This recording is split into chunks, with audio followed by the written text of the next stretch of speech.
Ang umaga sa inyong lahat. Magandang umaga rin. Si Ka Dennis muli. RP Lazaro din po. Dito na naman, third episode, number 3. Pangatlong episode. Christmas Yeah, tagal nang namatay. Dead on the day it was born. Yun ang mahirap pag ikaw ang nagnenegosyo. Ikaw yun ang problema mamigay ng Christmas bonus. Yun naman ang problema mo. Ako kasi tigatanggap lang ako ng Christmas bonus eh.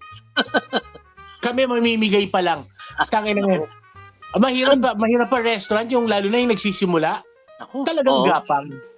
Parang itong vlog natin, nagsisimula, daming technical issues. Ganun talaga. Well, actually, considering we're actually doing kind of okay kasi ang projection dyan dun sa restaurant namin is dapa ka talaga for 3 years. 3 taon? Yung kasing, you Yes. really cannot afford anything for 3 years. Pati sweldo, babalikatin mo. Well, the good thing is, binabalikat talaga namin. We still have problems, pero yung hindi siya ganun kabigat. Like ngayong magpapasko, we're kind of self-sufficient. Maraming customers. Dahil sa ganda ng pasok ng sales. So we can afford yung salary ng tao, and all that. Which is good kasi if business is good, and sabi nila with this government now, with this administration, they're expecting business to be better. Would you agree, Ka Dennis? Yeah, I expect it to be better. Look, ganito yan. If we look at it yung long game, the last 2 administrations, putang ina, talagang pahirap, pasakit sa tao. Okay, first one, yung kay Pinoy. Noynoy. It is not, okay, they forgot the basic thing about Philippine economy. That Philippines is a consumer economy. Okay, since the 90s, sobrang mahal ng kuryente sa Pilipinas. Nag-alisa na ang manufacturing. So karamihan ng economic activity natin is trading. Trading galing sa imports. I mean, look, even our agriculture is fucked up eh.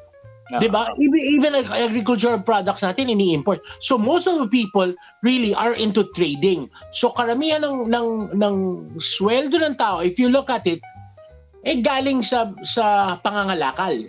Diba? Sweldo dahil sa pangangalakal.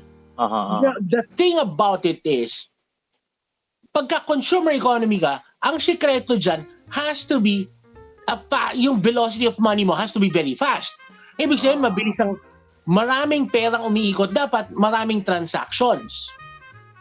What the Pinoy administration did was yung austerity measures nila, that kind of sinakal yung economy. Doon puta bumagal.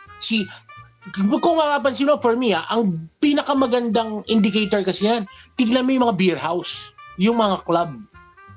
Okay.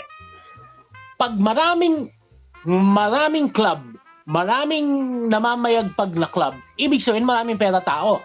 Siyempre. Nung panahon ni GMA, diba? Maraming happy. GMA admin, tangina, baha ang club sa Quezon Ave, baha ang club sa Baclaran, kahit saan ka magpunta hanggang may Kawayan, hanggang Marilao, nahahalataan nyo naman, nakabisado kayo mga lugar. Pero the point there is, all of these means economic activity on the tertiary level. Bakit? Ganito kasi ang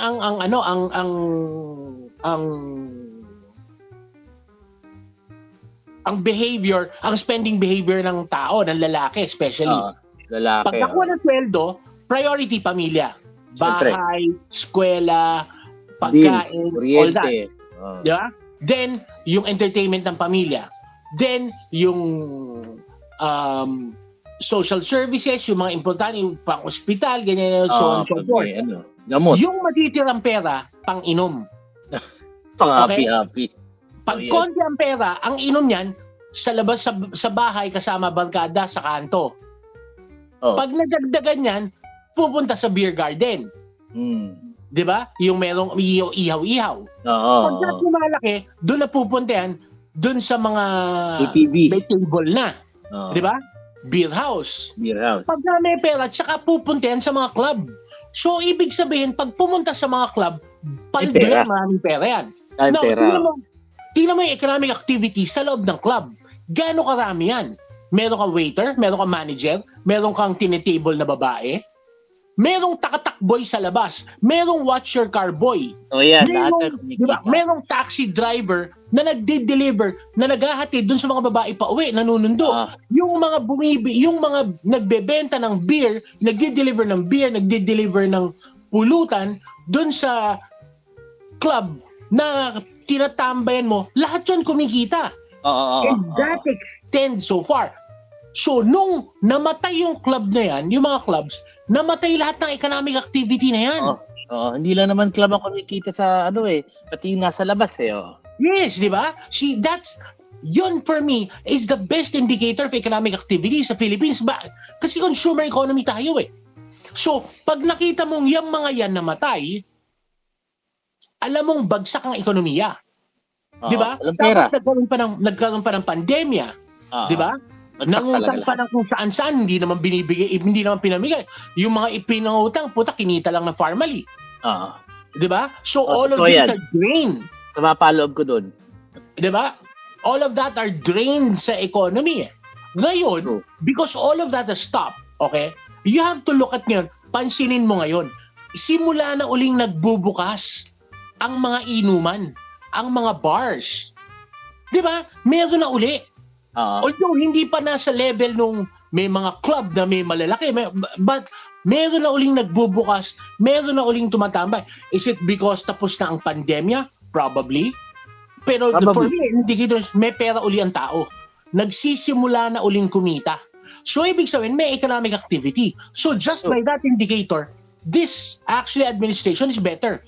Regardless of the kwento na sabihin nila na corrupt and anything, I mean, meron ba pinagbago? Kung talaga namang corrupt ang politika sa Pilipinas totoo naman. But I mean, pero at the end of the day, it's the regular people. Do we have enough money for us to eat, feed our family? Pagka merong pambisyo ang lalaki, ibig sabihin, may pera at enough na kumikita ang para sa pamilya. Well, generally speaking, ano ba? That for me is the biggest indicator of economic activity. Actually, for our industry, sa mga people who work for BPOs and people who work for IT companies, sa amin lang, at dami kong mga kaibigan na nagbakasyon din kasi mayroon ng work from home ngayon. Imagine mo yung sahod mo. Ang sahod ngayon sa work from home nasa 50 to 70. That's the average salary. Hindi ka namamasahe, hindi ka maalis ng bahay. Ang sweldo mo dumadating, walang tax. Many of these work from home outfits do not have tax, especially yung mga short-term work. Yung ginagawa ng iba, mga VA, hindi nagbabayad ng buwis yan. Hindi lahat, pero maraming hindi nagbabayad ng buwis.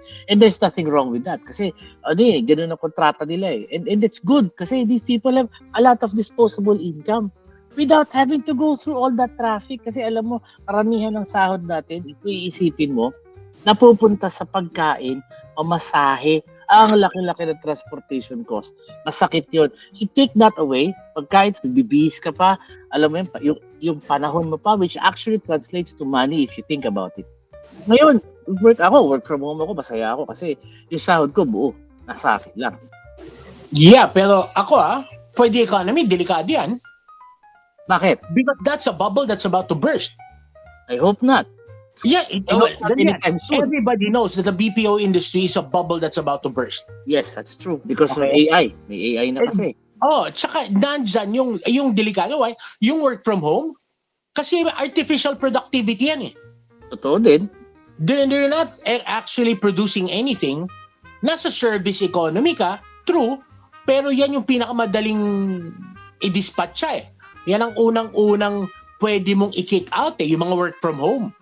So, however, the thing about it is, kapag ka ang worker mo nasanay sa work from home, what it teaches is bad values, bad work ethic. Di ba? Kasi kita mo, ang daming may problema actually sa HR ngayon, may problema, ang daming tine-terminate. Kasi yun nga, yung... But you have to remember kasi, people who work from home, karamihan dyan are highly experienced. They've had at least 10 years of working in the office. Hindi ka pa pwede mag-work from home. After 1 year of experience, mag-work from home ako. Actually, hindi siya madali. It's actually very difficult kasi exacting ang work from home. Depende sa kumpanya that you're with, ha? Depende sa kontrata mo. But the ones I've experienced, may iba talaga na biglaan na parang flash in the pan. Totoo yan, maraming ganyan. Sa Upwork lang, ang daming mga flash in the pan ng mga trabaho na here today, gone tomorrow. Totoo yan. Pero the point is, and I think we're all in agreement, that the economy is a little better now. I think that's something to celebrate, no? Pero yung flash in the pan ang pinaka nakakatakot eh. So yeah. Because it's temporary, it has a very huge impact in a very mabilis ang impact niya eh. Sudden. 'Di ba? Yun ang delikado yung mga knee-jerk reaction ng economy, yun ang nakakatakot doon. Kaya pag may questions kayo, at this early we have to plan. Totoo yan. You have to plan. Kung saan patungo. Totoo yan. I agree. In for those who are into these flash in the pan kind of jobs, planuhin nyo na yung susunod. Kung alam mong matatapos na to, kami mga work from home workers, pinaplanado na namin yan para the whole year, everyday may trabaho kami. It's a little more stressful than going to the office na papasok ka sa opisina, meron kang swelduhan ka, sigurado ka. Kaya syempre income mo hanggang doon lang. So, kanya-kanyang diskarte lang yan. So, either business is good for you, work is good for you, it's up to you. You have to pick your poison, sabi niya. Ako kasi I look at it in a macroeconomic point of view. The government or at least yung regulatory agencies has to plan. Because remember, it takes skill eh. Yung pagiging okay, yun kasing ikaw katulad mo, meron ka ng entrepreneurial skills eh. That's why you could plan ahead na eto yung kaya. And it's not something that's readily available to everyone. Well, the young ones, kailangan talaga nila madapa. Oo. Madapa ka talaga. Yan yung tipong nagtrabaho ka, na-terminate ka, nagutom ka, di ba? Tapos marami ka na responsibility. I mean, yung sink or swim, ano yan eh. Sink or swim mentality yan eh. So, not everybody has that. Yeah. And now, the government has to be able to plan for that eventuality that not everybody has that. So, kailangan mag-plan sila na maraming exits, maraming options, alternatives. And mukhang okay naman. So far. Like ngayon, pansin mo, another thing na uso is yung mga LGU may mga job fair. Let me ask an important question. Ang mga LGUs in cooperation with DOLE, meron silang mga websites for di ba? To make job seeking more readily available. Unlike tayo ng bata, puta bibili ka talaga ng Manila Bulletin, di ba? Tuwing linggo. I have a question ka, Dennis. Yeah. Yung sinasabi nilang ayuda, pag-usapan natin yan. Do you agree na kailangan ba talaga tuloy-tuloy ang ayuda? Hindi ako masyadong agree dyan eh. Hindi ako agree sa ayuda. Hindi ako masyadong agree dyan eh. Yeah, kaya galit ako dyan sa 4Ps, yung mga dole-outs. Okay. Oo. People do not need dole-outs. One, it gives bad work ethic. A false sense of security. Oo. Di ba? Nagkakaroon sila na inaasahan ng buwan-buwan na sino yung gagawin? Patotong it's lang yan, ipang-iinom lang yan. Di ba? Ang bibili ng bato. Oo. Tapos sabihin yung tipong ginagawang incentive para sa di ba?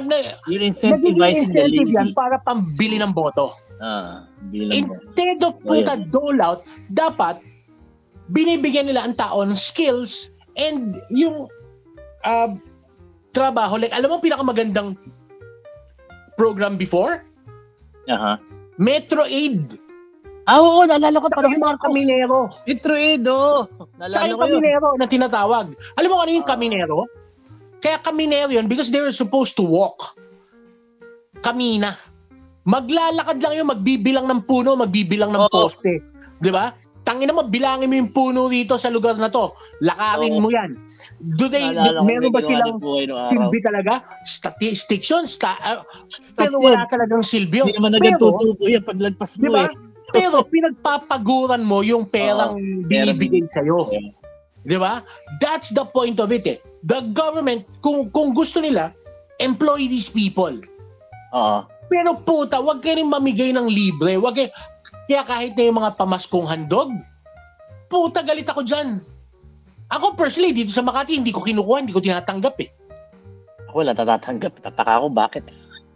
Hindi, dumadating dito yung ticket kasi ang daming senior dito sa bahay eh. Mga tita ko, mga nan, dito sa amin lahat nakarehistro eh. Wala sa amin kumukuha. Puta, kahit ano yung the last 4 years na ticket, andito pa rin sa bahay somewhere. Mind you maganda ang pamaswang handog ng pamahalaang lokal ng Makati. May mga spam yata, mga binibigay nila. Magaganda, di ba? Corned beef, mga Kanina ganun. kung pagandahan, tatalunin ba nila yung binibigay ni Sam Versosa? Puki lang yung Delimondo pinamimigay. Mahal yun Hindi pa nakaupo yung hayop na yun. Hindi pa mayor yung mama. Puta, pinamimigay Delimondo. But, be that as it may. Okay? Makati natural. Bakit? Eleksyon. Oo. Diba? Tapos mabigat ang eleksyon dito. Tandaan ninyo, ang Makati has more than 3 million taxpayers with only 292,000 voters. Residents. Diba? Ang daming pera nun. Kasi nga nawala na yung 10 barangay ng Embo eh. Oo. Diba? Tapos puta, ang tumatakbo parehong hindi incumbent. Oo. Isang senador, tapos isang congressman, tumatakbong mayor. Diba? Pero, I mean, so, pareho silang, di ba? Pareho silang nanliligaw talaga ng mamamayan. So, talagang bongga mamimigay ngayon yan. Pero binibigay ni Ano discussion na yan. Nancy? Ako namimigay na si Nancy Binay sa mga Makati Ano binibigay niya?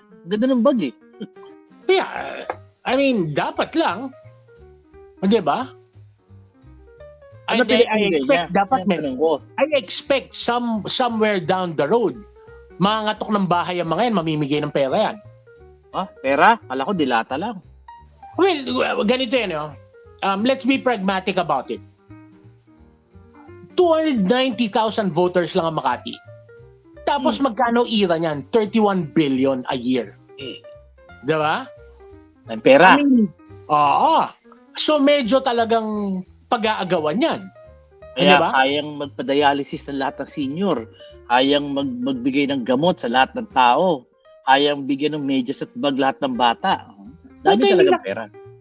Hindi lang yun. With that amount of money, kaya mo nga magtayo ng fire station in every barangay. Kaya mo magtayo ng ospital sa bawat barangay. With that amount of money, at least that's a primary, secondary hospital in every barangay. Pwede. Puta, and what do we get? Barangay Health Center. Tangina, merong Makati Med, tinanggal pa nila sa Makati Med yung medical services. Dati yung medical, pwede ka sa Makati Med eh. Noon yung yellow card. Pwede sa Makati Med, totoo yan. Anyway, I mean, with that amount of money, ang dami nilang po pwedeng gawin. At teka, sisingit ko lang meron na ako ngayon Makati Life Medical Center. A few meters away from Makati Med, ginagawa sa Malugay Street. So, puta, gaano katag... Di ba yan yung may kaso? Yung kinasunod Trillanes. Di ba putang ka makulong yung mag-aama dyan? Totoo yun. Kaya si Abby lang ang malinis dyan eh. Di ba? You have to admit kay Mayora, si Mayora lang ang malinis dyan sa mga kasong yan. Siya walang kaso. Oo nga. Bakit kasi magiging senador? Yun naman ang tanong ko. Alam ko, graduate na siya, pero why senator? Well, also, ang chismis doon, tatakbo doon siya sa Taguig. Ano nangyari? Probably, yan yung epekto ng pakikialam ni Speaker. Well, kasi ganito, maraming chismis and all over sa mga LGU sa Pilipinas. Yung mga tatakbo dapat pinaatras ni Speaker. Bakit? After his plans for, awan ko, mga ganun building alliances. So, because I have a friend who's supposed to run for mayor, pinaatras. Bakit? Para walang kalaban yung post yung mayor ngayon. So, gawin din ba nangyari sa Marikina? Well, yung sa Marikina, iba. Yung sa Marikina, ang balita ko is niyari daw yung kaso because yung kay Marcy Teodoro, yung kay Marcy Teodoro, oo. I mean, tangina, 3-term mayor ka, madidikyo ka for residence. Ha? Paano nangyari yun? Diba? Oo. Saka ang ano ron is, ang residence niya is yung family, yung ancestral residence. Oh. Yun ang registered residence niya. And under the law, ang residence is the place, ano to Imelda versus Comelec residence is defined as the place where you intend to return and stay permanently. You will retire. Anyway, I mean, so, ibig sabihin, you can change your domicile. Pwede ka mag-change ng address. Pero ang residence is the place where you identify as your home base. Technically, how the fuck do you define that? Is there a way to define? Intent yun eh. Diba? So how do you measure intent? You don't. You don't. You can't. You just take them for their word. Pag sinabi nilang gano'n, hindi gano'n. Ganun yun eh. Parang si Cayetano. So, technically, yung residence... Mag-asawa, magkabili sila ng bahay. So, puta, paano na DQ yun? Di ba? 3-term mayor, puta, tapos parang malabo ang decision ng comment doon. Kanino nakaalyado si Teodoro? I don't know eh. Pero ang kalaban niya, si Coco. For congressman. Ha? Pimentel. Yung senador. Oh yeah. Yung senador. Tumatakbo congressman. I am not sure. Parang kung sino-sino magkakaalyado sa Marikina eh. Pero meron pang Kimbo dyan. So I'm not sure kung ano ng distrito sila. Pero I'll check. Well. We tried inviting yung isang official ng Marikina. Ang problem niya is he can't talk about it kasi sub judice. Kaso sub judice. Pero he agreed to guest pero may ibang topic. Well, yung political landscape ng Marikina i-describe niya sa atin. Probably next week yan. I don't really care. I care about the chismis and the politics. Yeah. That's what we care about. Kasi pwede niyo masagot. Okay, sige. Yeah, pero puta malabo yung... Well, for me, malabo yung decision na yun ng ano. So, ma-appeal yun? Ma-appeal na yun? He can appeal. He can appeal. Yeah, it's on appeal. Naka-appeal na sa commission. Sa NBank. Kasi division na nag-decide eh. So, naka-appeal sa NBank. After NBank, pwede pa siya mag-appeal sa Supreme Court. Kailan na? Tapos na eleksyon. Well, yeah. Yun talaga ang binigay sa kanya. Sakit ng ulo. Delaying tactics. Delaying tactics. Maraming ganyan. Ang tanong ko naman dito sa atin sa Makati, tingin mo sino? Sa tingin mo lang personal mo sino sa tingin mo dito malakas? Last survey, lamang si Nancy malaki. 61-39. Laki na Nancy? Oo. Pero hindi ko siya nakikita na kampanya. Nag-iikot. Hindi ko siya nakikita. Bakit? Hindi ko na nakikita siguro where I am. Pero yeah. However, dalawang barangay na lang ang District 2 Ligawan na nila District 1. Mas malaki na kami ngayon. 3 barangay. 3. Nuevo Viejo tsaka Pinagkaisahan. Pinagkaisahan, yun. Pero, ako tingin ko pa rin, Campos is it. But a Binay is a Binay. Binay is not necessarily a Binay. Ganito yan. This is how I see it. Totoo, the Binay machinery is formidable. However, the Binay machinery relies heavily on resources. Which they have. Who? Anong who? Which of the candidates has the resources? Campos, asawa ng incumbent. Precisely. Oh. Bakit? Kasi nasa kanya ka ba ng bayan? Si Nancy, nakikita ko dyan, pupugak yan. Ano yan, kumbaga sa karera, banderang kapos. Nako. 1 week before election, itaga mo sa bato, this is the weakness of the Binay machinery. Lahat ng tao nila kilala. Because after more than 30 years, kilala mo na kung sino yung mga Kilala tao mo mo, di ba? sino ang alin, Sino yung mga leader mo hanggang botante, di ba? Kilala mo na yan, sa Tagal. At sanay yan na pera-pera yan. Pera na naman, Di ba? Puta, maglabas ng ayuda si Luis. 1 week before elections. Bawat pamilya bigyan ng mga 25,000. Tatal, kaya nilang gawin yan. Sa dami ng pera nila. Nasa kanila ka ba ng bayan eh? O theoretically Theoretically, hindi ko sinasabing gano'n ang gagawin. But yung sinasabi ko is, paano pagka nangyari yun? And it's not exactly vote buying. Namimigay lang ng ayuda. Legal. Diba? Pamilya. Kailangan ng pamilya mo eh. Ayuda. Ayuda. 25,000 per family. Patay. Tangin na naubos yung lead ni Nancy. Diba? Tapos isa pa, City Hall yan. Diba? Paaraw ng eleksyon. Ako, ganito gagawin ko dyan. Lagay lang ang poll watcher. Lahat ng tao ko, pabotohin ko alas 7 ng umaga. 7 to 9. Yan lang ang oras nyo para bumoto. Hila yan. After 9 o'clock, lahat ng botante, puta, ipoprotesta ko. Kukwestiyonin ko identity. Tangin na di humaba pila. Di ba? Tangin na yung botante ng kalaban ko, puta, gitna ng init ng araw, tangin na mag-uwian yan.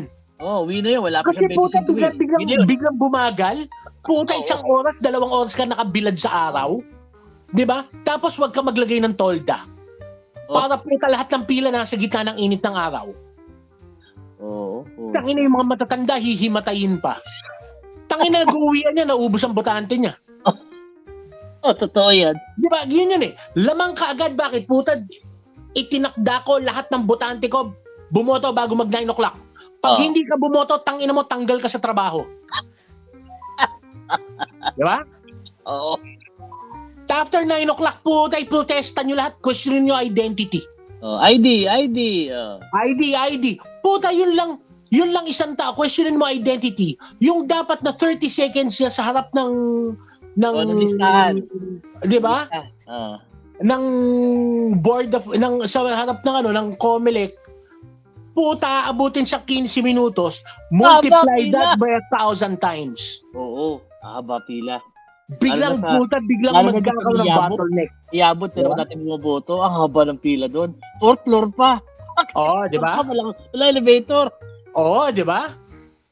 Oo. Papahapon pa ako, dahil sabi ko baka walang tao sa hapon. Tapos puta yung ganyan nasa loob ng building, patayin mo lahat ng electric fan. Gawang kuryente. Walang aircon. Tangin lang yan, init doon, puta, imatayin yun. Tapos puta, bawal ang tubig. Huwag ka magpalagay ng nagtitinda ng tubig. Sa labas kayo. Dapat lumabas sila para makabili sila. Puta, pag lumabas ng building yan, hindi na babalik yun. Tapos yung usong-usong ginagawa ng mga bina. Pagka puta yung presinto kalaban, ililigaw mo. Ano ililigaw mo? Okay, kukunin mo yung voters list from this precinct, ililipat mo sa kabilang presinto. Pagbaligtarin mo. Tapos hindi mo makita pangalan mo. Mismo. Hindi ka na bumoto. Ano ginagawa pala nila yan? Yan yung mga lumang estilo. Ang tagal ko sa politika, puta, kabisado ko yan. Lahat ng mga styles. Ililigaw mo lang, ililipat nila sa kabilang presinto para doon sila maghanap. Oo, maghahanap ka. Yung paghahanap mo lang eh. Kahit mahanap mo siya in 30 minutes eh. Pila, tagal nun. Oo. Hindi ka na boboto. Atabarin ka. Totoo yan. Oo. Mainit. Diba? Walang tubig. Diba? Buisit yun. Diba? Pila. Pag nakita mo, may pila ka ng matagal. Oo. Ganun pala style.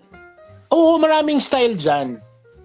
Kaya dapat magkaroon tayo local politics series. Oo. Pati yung mga ang pinakamaganda dyan yung mga style ng corruption. Alam mo, mag-imbita tayo sana ng isang running for mayor. Sana merong sumama sa podcast natin para masaya ko ito. Get it from the source, di ba? Pwede, kuha tayo. Kuha tayo ng mga tumatakbo mayor. Tingnan natin kung may mag-invite tayo. Papakita. Oh.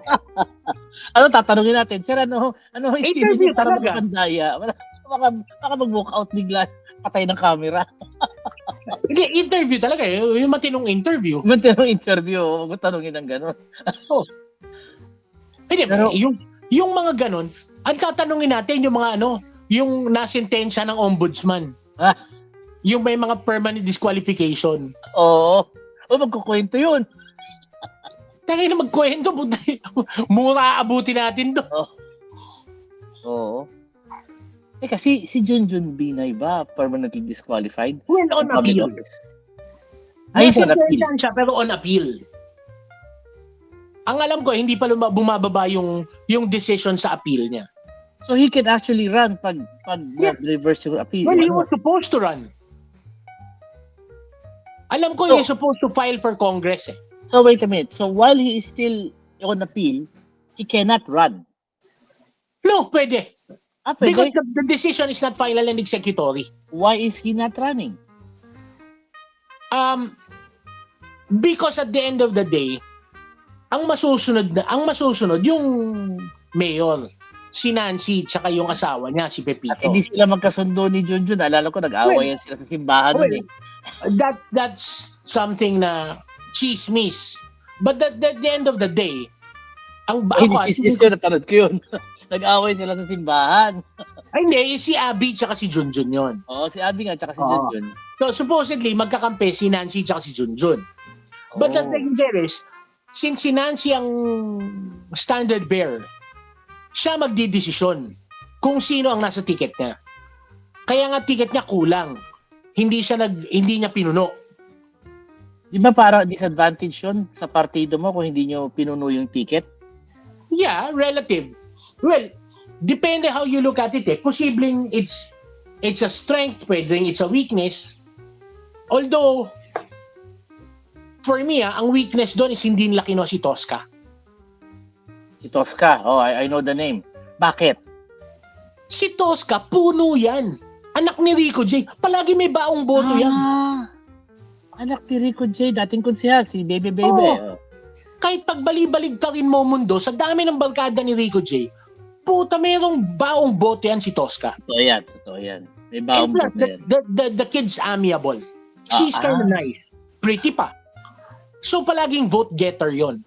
Yan yung biniro niya sa isang rally minsan. Sabi niya, ito yung anak ko, gusto niyo ng ganito, tawagan niyo ako. Sabi niya. Niri ko dyan, yung nabubuhay pa, tawa ko ng tawa nun eh. Diba? Yung palaging may baong boto yon. So for me, yung hindi siya sinama is kind of a mistake. Pero, again, ang may decision dyan, yung standard bearer. Si Lagdameo, si Vice Mayor, bakit hindi tumatakbo? Lagdameo? Oo. Tumatakbo siya, di ba? Ano natakbo niya? Kong ata. Ha? Kong. Kong sa anong distrito? distrito? Kong. Anong distrito? Uno. Taga dito naman talaga siya sa Uno eh. Oo, taga Bel Air ba? Unbeatable yun. Yun ang unbeatable. Okay. Meron pa tayong district sa Makati? Makati? Matulog na lang sa bahay, wag nang lumabas, hindi matatalo. Okay na siya. Teka, meron pa tayong distrito. Yung 3 barangay. 3 barangay. Sino congressman doon? Mas mahirap manalo ngayon doon. Oo, kasi medyo na yung mga tao, discerning ang mga tao doon. Pilit sa kaputa, paano mo tatalunin doon si Sese? Sese, tiga Guadalupe yun eh. Oo. Siya may pinakamalaking bulto. Guadalupe Nuevo. Diba? Malakas sa Nueva si Sese. Tiga rin may bahay ka din kahit sino tumakbo ron, puta mamumroblema sila kay Sese. Paano nila tatalunin yung mama may baong boto? At yung botong baong niya, yun ang pinakamalaking barangay. Kung hindi ako nagkakamali, anak ng babae, barangay captain dati sa sa Nuevo. Kaya hanggang ngayon, no. Di ba? Kaya puta yun, yun, alam ko yun ang mahirap talunin na Kong doon. Huwag na sila yung merong yung dating may mga baluarte naubos eh. Bakit naubos? Eh di ba nalipat sa Taguig ang Embo? Oo pala, dahil 10 barangay. Tapos Oo, di ba? So ang malalaking barangay dyan na nawala, Rizal, Pembo, Sembo. Rizal, ang laki nun. Malapit yun dun sa Blue Boss. Biro mo, di ba? Rizal. Ang natira na lang malaki is Nuevo. Maliit lang ang pinagkaisahan Dating kapitan, long-term na kapitan si Cesar yung anak niya kapitan din. Anak niya, totoo yan. Totoo yan. Kasi may bahay kami doon The only other big family supposedly doon, Yabut, wala nang Yabut doon. Wala na. Di ba? Si Toro Yabut na, wala nang Yabut doon eh. Si Toro Yabut, wala na, no? Wala na. Tapos na. Di ba? So, walang sa merong Viejos, baluarte. yan ang mga residente sa Viejo. Anong profile ng residente ng Viejo? Viejo? Oo. Viejo sa Old Makati Old Makati yan.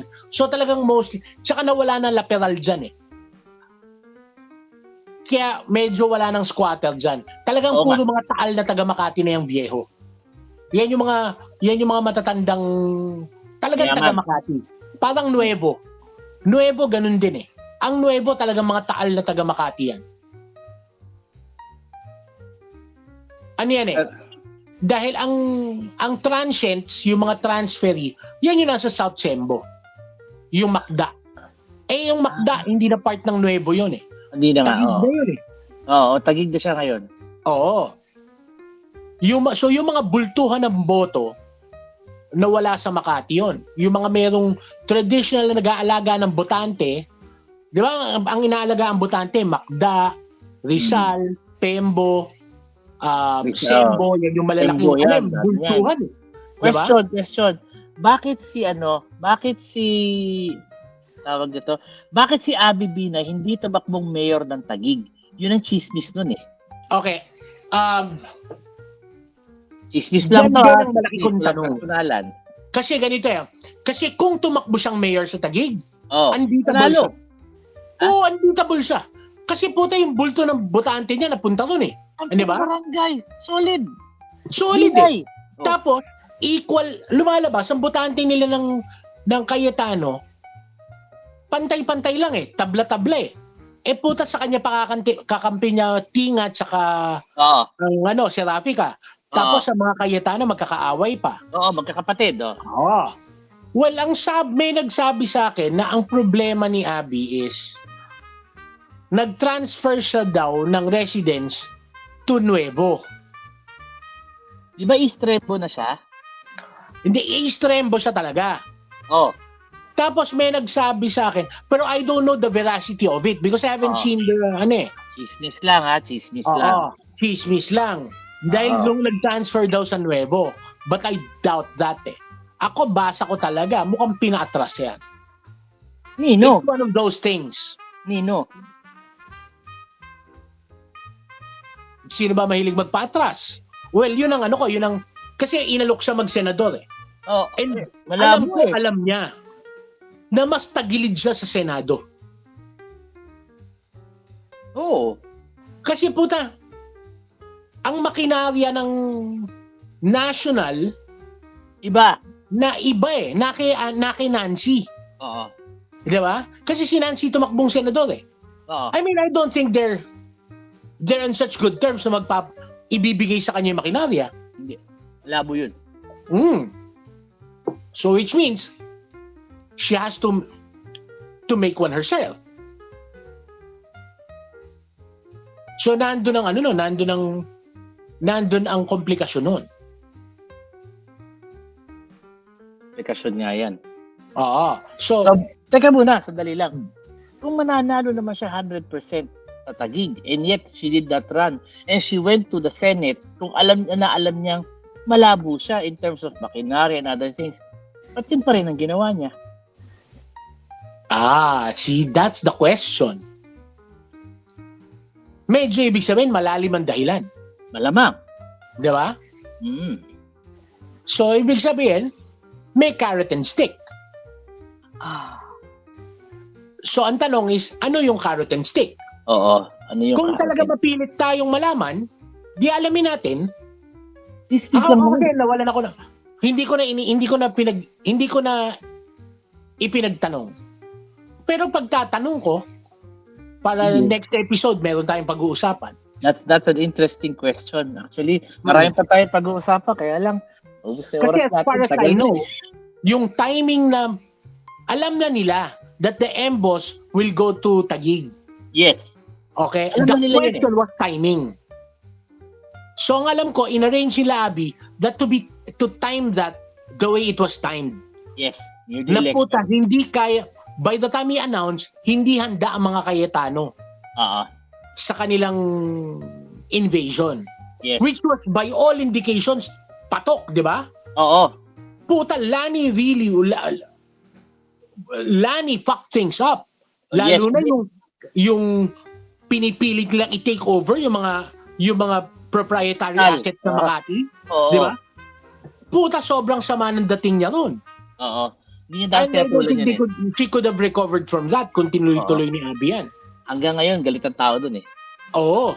Di ba, naalala mo yung unang yung pinamimigay ng Taguig yung sa mga eskwelahan? Puta, tinatanggap ng tao para i-post sa Facebook na tinatapon nila sa basurahan. Ang Makati. At ito, hindi nila binabayaran to mga to ha. This is all organic. Diba? May ganun eh. So, kaya nga, bakit hindi niya pinakinabangan? Ang ganda na ng takbo eh. Kaya nga, ibig sabihin, may carrot and stick. I'll give you this, pero you have to do this. Otherwise, mukhang may kapalit yun. Yeah. Mabigat ang kapalit. Mabigat yun. Interesting kasi sure winner si Abby sa Taguig eh. Sa tingin ko ha. Kaya may mga bali-balita na masyado na maraming atraso. Yung isang mama. Sige. Magandang yan. Ukil-kilid. Sige, okay. Medyo tagal na natin. Okay to. Dito medyo ako nawala din ako sa oras eh. Pasensya na ba? Ito sa wonderful discussion. So yan, hanggang sa susunod, episode 3 ha. Sa susunod pa, pag-uusapan natin. Imbita na tayo ng running for mayor na nakasuhan. Baka magkwento na gusto yun. Ayan, see you next time. Salamat ng marami. At Merry Christmas ng advance. Thank you. Cut. Okay, teka, patay ko lang yung recording hindi ko pala pwede patayin. Bali, edit out ko na lang. Log out tayo tapos tawag ulit. Ayun, okay na to.